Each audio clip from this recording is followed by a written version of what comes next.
ପିଲାମାନେ ଏବେ ରିସେଣ୍ଟଲି ବାହାରିଛି ଯାଜପୁର ଜିଲ୍ଲାରେ GRSର ପୋଷ୍ଟ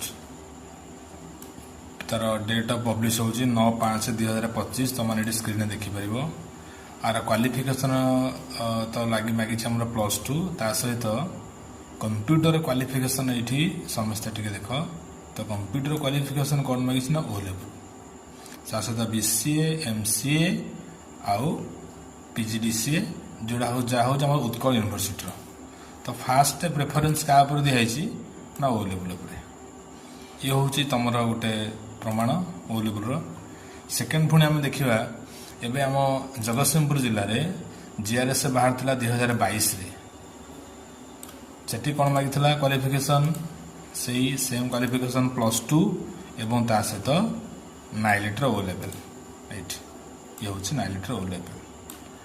ଏବେ ମଧ୍ୟ 2024ରେ ବି ବାହାରିଥିଲା 5/9/2024ରେ ନୋଟିଫିକେସନ୍। ଏଥିରେ ମଧ୍ୟ ସେମ୍ କ୍ୱାଲିଫିକେସନ୍ ସେଇ +2 ପାସ୍ ତା ସହିତ O ଲେବୁଲ୍ କୋର୍ସ ଏଠି ମାଗିଛି। ତ O ଲେବୁଲ୍ କେତେ ଡିମାଣ୍ଡ ବର୍ତ୍ତମାନ ତୁମେ ଦେଖିପାରିବ। O ଲେବୁଲ୍ କେତେ ଡିମାଣ୍ଡ ହେଉଛି ବର୍ତ୍ତମାନ ଗଭର୍ଣ୍ଣମେଣ୍ଟ ଜବ୍ ପାଇଁ O ଲେବୁଲ୍ କେତେ ଡିମାଣ୍ଡ ହେଉଛି। ତ ଯେଉଁମାନେ O ଲେବୁଲ୍ କରିବା ପାଇଁ ଇଣ୍ଟରେଷ୍ଟ ଅଛ ମୋତେ ମୋ ନମ୍ବରରେ ତଳେ ଦିଆଯାଇଥିବା ନମ୍ବରରେ କଲ୍ କରିପାରିବ।